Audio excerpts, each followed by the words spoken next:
Smart Reel on Everyday Therapy, where you can take practical tips and tricks every day for your life. And your therapy. You did not start. You started. I did start. Maybe, okay, this could get cropped out. We could crop this out. Crop what out? Crop out this recording. It's still going. We're freewheeling. We're freestyling. We don't crop anything. We just go. We just go. And other people. All right. Well, if you're hearing this, it didn't get cropped out. There was no cropping of any kind. Right. And we're not going to crop you out either. Never. Here on Everyday Therapy. We're going to include you. And one of our goals is really to make therapy approachable. Like, it's cool. It's hip. It's happening to go to therapy. All the cool people are doing it, you know. I mean, you're not wrong. Yes. Mm-hmm. Yeah. You know what is cool? I got to say this. Okay. Speaking of people going to therapy more, I am encouraged. Lately, I've been seeing more men doing therapy, and that's a little kind of soapbox I get on. Like, guys, I see men not only coming to therapy, but they actually experience and express emotions, like difficult emotions. Nice. And what's even cooler is they're not apologizing for having emotions. And men, I think a lot of times we get so conditioned that I have to repress this because that's what it is to look tough. That's what it is to be tough, is to not have the emotion. And what's really tougher, harder, more vulnerable and scary is to feel those emotions, to express them. And I'm like, I say to guys all the time, dudes, where's all the guys? Because the ones that really have the courage are all these women that are here that are talking about some really difficult, scary things. And I'm like, come on, guys. Where's the courage? Let's step up here. If you're a guy and you're listening to this and you're not in therapy, chip, chop, chip. But no, I think you bring up a really good point because I think, men are sort of conditioned to channel all their emotions into anger. Like, that's the okay one, right? Right. Well, and even that's not okay anymore for men to be angry. Fair. It's like our one go-to we can't even go to anymore. Can't go to the go-to. Right, because now we're toxic, and I'm not saying that sometimes men aren't toxic. They are. We can be, just like anybody else. Anybody. And yet we can't do that. And I think that's where men are like, what do I do? Right. Right, exactly. But today... Today we're going to be talking about when those high emotions do come out for men and for women in relationships, and why we're arguing. And I can hear you're asking this question right now. I'm asking with my face. Yes, you are asking. Okay, Brett, but how does this relate to dialectical behavioral therapy and all this distress tolerance stuff? Right. We've been talking about. Because we've been hitting the distress tolerance skills the last few weeks. So I'm glad. So what's the relationship, Brett? So glad you asked that question, Krista. I did ask a very good question. The relevance is this. Notice when we are in a relationship, and typically in a romantic relationship, and we fight, the emotions go really high. Yes. And they can go really high very quickly. So we get at that 8, 9, 10. And what have we been talking about so much? When we're at 8, 9, 10... there is not enough blood flow in the prefrontal cortex. Right. My man. Yeah. So, and for those of us that don't speak psychology, that just means we don't think straight. We don't think well at all. We don't have the capacity to think straight because of, like you said, the blood's not in that part of the brain where we think rationally. Yep. So that's what happens. We get into these fights. We get into these arguments with each other. And when we are there, we're at 8, 9, 10. We're not thinking really well. And then we're like, well, we're always getting into big fights. Right. And it's because we're not really utilizing distress tolerance skills to help us when we have no blood in the brain, so to speak. Exactly. So we're going to talk a little bit about distress tolerance skills, how it relates when fighting, so that you can fight more fair, you can fight more effectively when you're having, some sort of blow up with whoever you're in a relationship. This is great because I think conflict with a significant other or any relationship can be like you were saying, such a source of distress, right? Mm-hmm. Both in the moment and then when you're not even with that person, you might be thinking about something that was discussed or that you fought about or whatever. So, yeah. Precisely. And so I think maybe a good way to start is to help people understand when we are in an argument with somebody, and it doesn't have to be even a romantic relationship. It can be a boss. It can be another family member or something. Friend. Yeah. When I am at an 8, 9, 10 out of 10 of emotional intensity, I might think, and I will conclude, Krista, if I'm in an argument with you, you are my biggest threat. You are my biggest problem. Wow. Yeah. Like me, the person of Krista. Right. Yeah. If you and I are fighting and I'm at 8, 9, 10, I'm thinking you are the most immediate problem or threat or issue that I have to address. Okay. Now, when I'm at 8, 9, 10, that's not the major issue. That's not the most immediate pressing concern, because think about it. When I'm at an 8, 9, 10, the most pressing thing is not external, it's internal, because I can't think anymore. Oh, yeah. Right. And so you're secondary. I'm not saying what's going on isn't important. Right. It's just not immediate. It's an illusion. Right. Right. I think of hunting. I've taken up hunting, deer hunting, with my brothers and my son and nephew. It's so fun, and I'm learning about deer, and I learn about deer when they're in rut. Okay, that's when the male deer are like, their sex drive is like way high, right? Okay. And they don't think, they are dumb as a box of rocks. I mean, you can't find a buck; they're really hard to find. But if they're in rut and they get a scent, I mean, they'll like walk right up to you, and you got the gun pointed at them. They just do not think. I don't think I realized that part. Right. They're that like derp. They don't think, and they don't have that capacity. Okay. Right. Right. And so they think that their biggest issue is, I got to find a doe. Yeah. Right. Yeah. And yet their biggest issue is not external. Like, I've got to find a doe. Their biggest issue is, I can't think straight I'm right not now. online. Right. Yeah, right. I've left the chat. Yes. And so I think when we are in arguments, that's the first thing we need to realize is that, okay, I'm at an 8, 9, 10, and my emotion is running so high and so intense. I'm suddenly, what's going on with me? That's the biggest and most immediate pressing concern. And it's not that I'm angry is the problem. Emotions are fine. It's just the intensity of it. Yep. And that's hard. Yep. Because we're already not thinking straight. Right.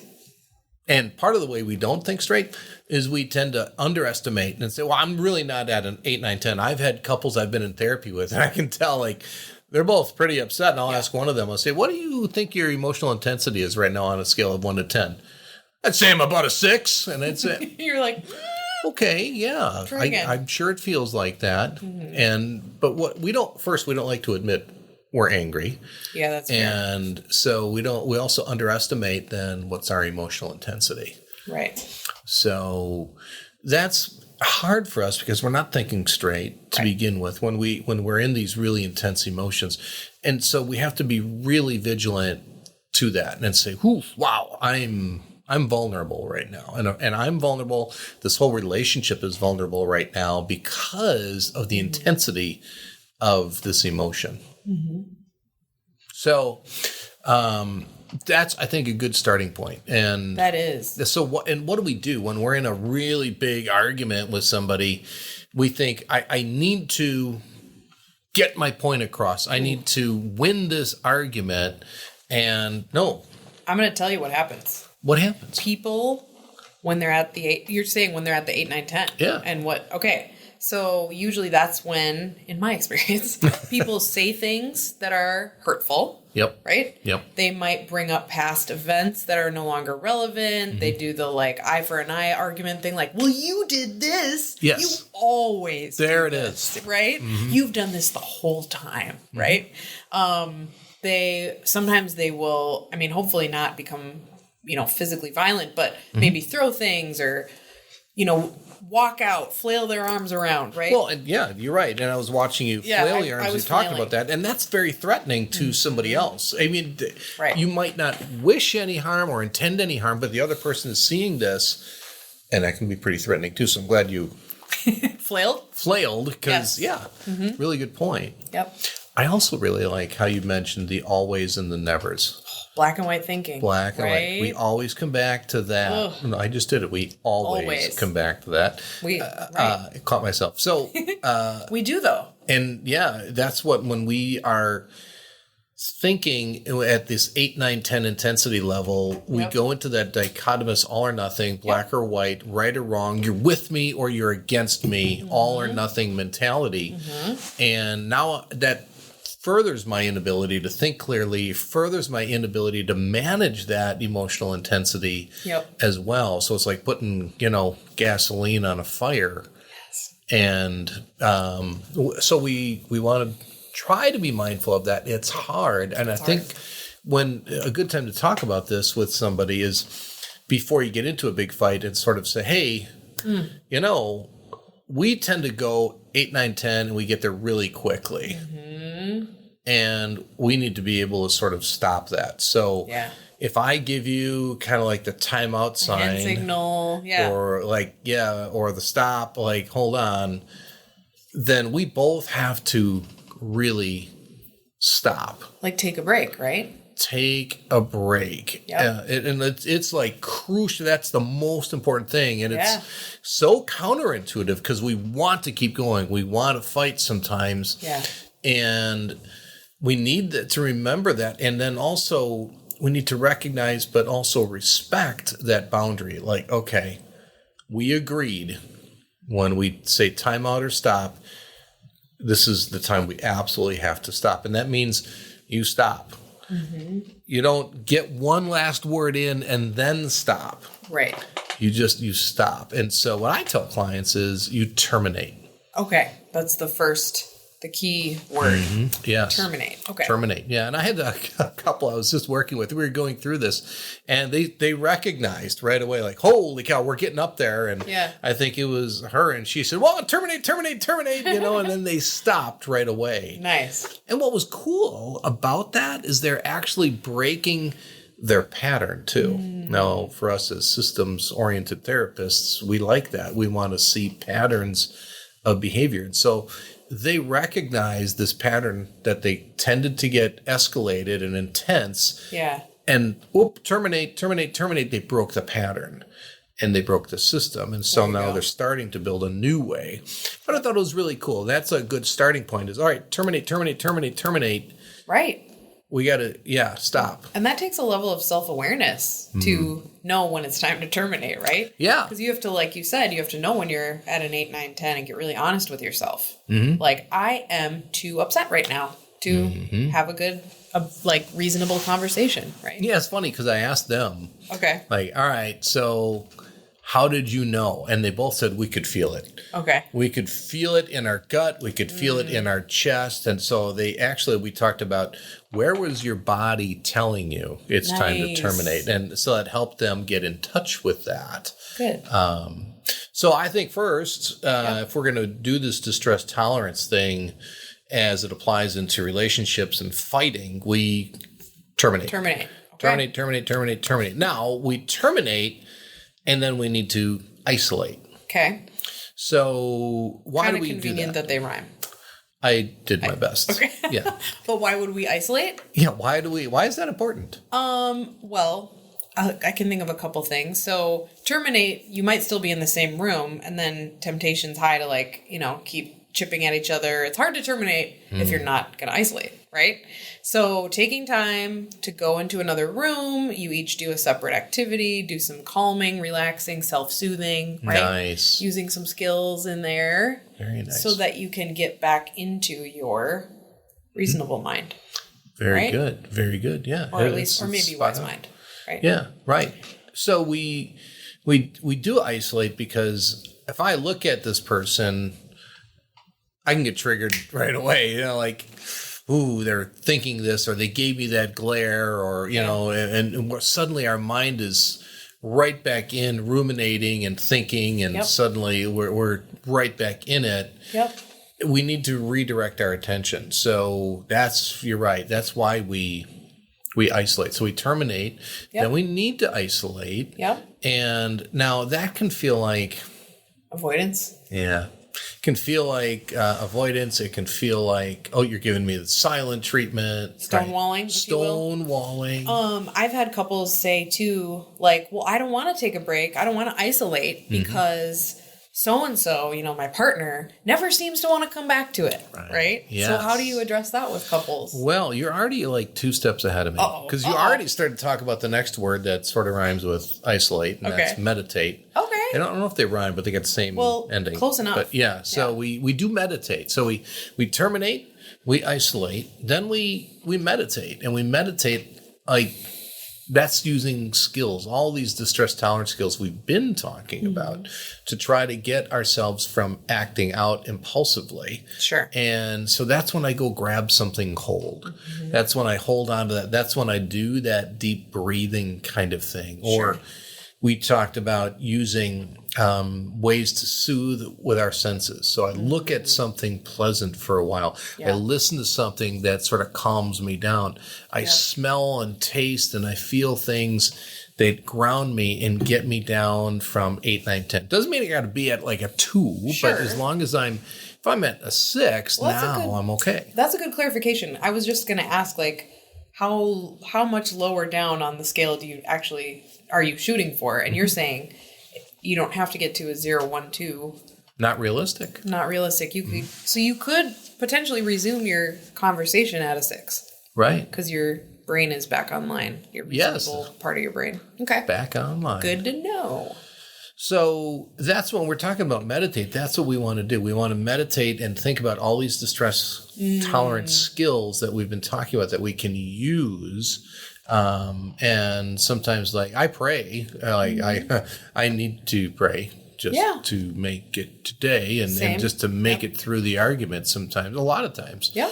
But it sort of recenters me, recalibrates, refocuses. Yep. And that's what we're doing. We're trying to avoid that temptation to go, when we isolate, we don't kind of regurgitate and ruminate and kind of go over, I can't believe she said that, Good point. Yeah. That's not your time to like strengthen your arguments and like make a PowerPoint presentation of how you're correct and they're wrong. Because that's our urge. Sure. Right. Yeah. And but that's where the meditate comes in, right? Yeah. That's when we do some deep breathing and things, and it sort of forces our body to calm down a little bit.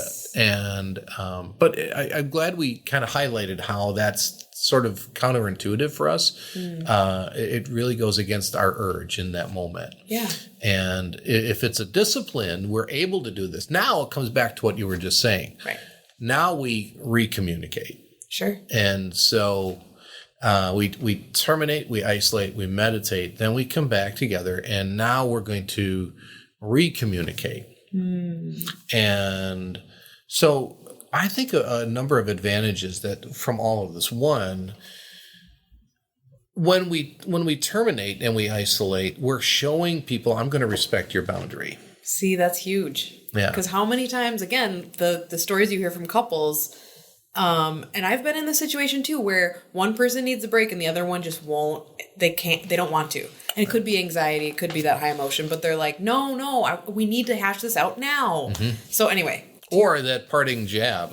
There you go again. You don't want to talk. Away. Yeah, right. Right. Yeah, you never want to talk about it. Fine. Yeah. And then it just gets the other person going again. I interrupted you. You were saying you're showing you can respect the other person's boundaries, even if it's not your preference to wait or take a break or whatever. And it's excruciatingly difficult. Now, the cool thing about that, though, is what are we trying to do? We're trying to deepen our relationship. We want to get past this. And really what we want is we want safety and security with each other, because we're not experiencing that in that moment. Now, the safest people, the safest people who we know we can trust the most are the people who respect our boundaries, especially when they don't like it. And especially when they disagree with it, yet they still respect it. And so that's why this is so important. When we actually adhere to terminate and we do isolate, we're showing the other person, I am respecting this boundary. Even though I do not like it. And I don't want to. Totally disagree. I'm going to do that. And so notice there's a bit of movement towards some emotional intimacy because, okay, I'm going to respect your boundary. And we do appreciate that when people respect our boundaries. Exactly. And so I think also what it shows when we do come back, then we're showing I am committed to you, and I'm safer now too. We are safer as a couple. Yep. And it's showing I'm not avoiding. I'm not trying to give you the silent treatment. I need some time. Yep. And so somebody might be asking, well, how much time? Right. How much time is reasonable? Right. Do you have any thought on that? Guidelines, if you will? I would say as much time is as needed. Okay. And I within 24 hours. Okay. That's just that is helpful. I think so. Because I think people worry okay, now it's next week and we've forgotten. Right. What, and now it's going to crop up again because we never went back to it. Yeah, because we never go back to it. Yeah. And what do we say? We say, well, I'm over it. Yeah. I love that phrase. I'm over. It's fine. Yeah, it's fine. I'm fine. Over it. And I don't know what I'd love to hear if you have any response. When I hear people say that, like, I'm over it, I say, wow, that's cool. You're over it. I don't know what that means. and yet, tell me, how did you do that? That's what I say. Do too. you? Yeah. Yeah. Be like, what helped you to move past it like that? Right. What kind of response do you get? I think people usually say something kind of well, I just stay busy. Or I don't know. It's not important. I just realized it in the grand scheme of things, it's not important. Stuff like that. And stuff they've been told in their upbringing or in the past of just move on. It's no big deal. Yeah. I'm glad I've never done anything like that. Yeah, exactly. I think, we do that. And that's what I hear too. Or I kind of get a deer in the headlights of, I don't know what I did. I'm just over it. I'm just over it. Yeah, they doubled down. Okay. Yeah. Yeah, totally. So we're really ensuring and communicating we're not going to avoid this. We're not going to sweep it under the rug. Right. And we're showing that I am committed to us. Right. And that is incredibly meaningful for the other person too. Right. Right. Man, It's hard. It's hard. It's hard because we don't want to do this. Right. It's so easy, we think, to just simply avoid. And then we have convinced ourselves, you know what, I am over it. It's not a big deal. Yeah. But notice we don't really ever return to a 0 baseline. Maybe we're at a 4. Yeah. And hey, I'm over it because I'm not at an 8. But notice if my baseline I go down to is a 4 instead of a 0. Sure. If I'm down to a 4, it doesn't take very long to get to an 8. Yep. So we think we're over it. We're just incredibly vulnerable to get back to that 8 super fast. I have a question too. Yeah. So these skills are ones that you and I would teach when a couple comes to see us. Now, couples that come to couples therapy have often been together for a while. So what popped into my head is just what about the new relationships where there isn't necessarily this established understanding? They may not be married. So it's with married couples, it's we know we're not leaving each other, in the long term, right? Yeah. But what if it's a newer relationship and you haven't established that base of I'm not bailing? Yeah, right. Then, I don't know. Well, then there's greater temptation to bail now before I get in any deeper, right? Right. And I think the other thing is if you're someone who has an anxious, if you're anxious about taking that break because you're well, now this person's going to leave.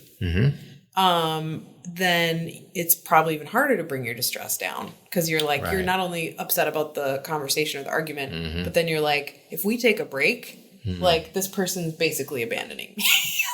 Right? Well, and that's, I think, what we're ultimately afraid of, no matter how long the relationship is. Right. And so there's that temptation. I don't want to have this person leave me. Right. And how vulnerable and powerless that feels. Yep. And so we take the initiative. We break up with them before they break up with us. So at least that way I feel like I'm in control.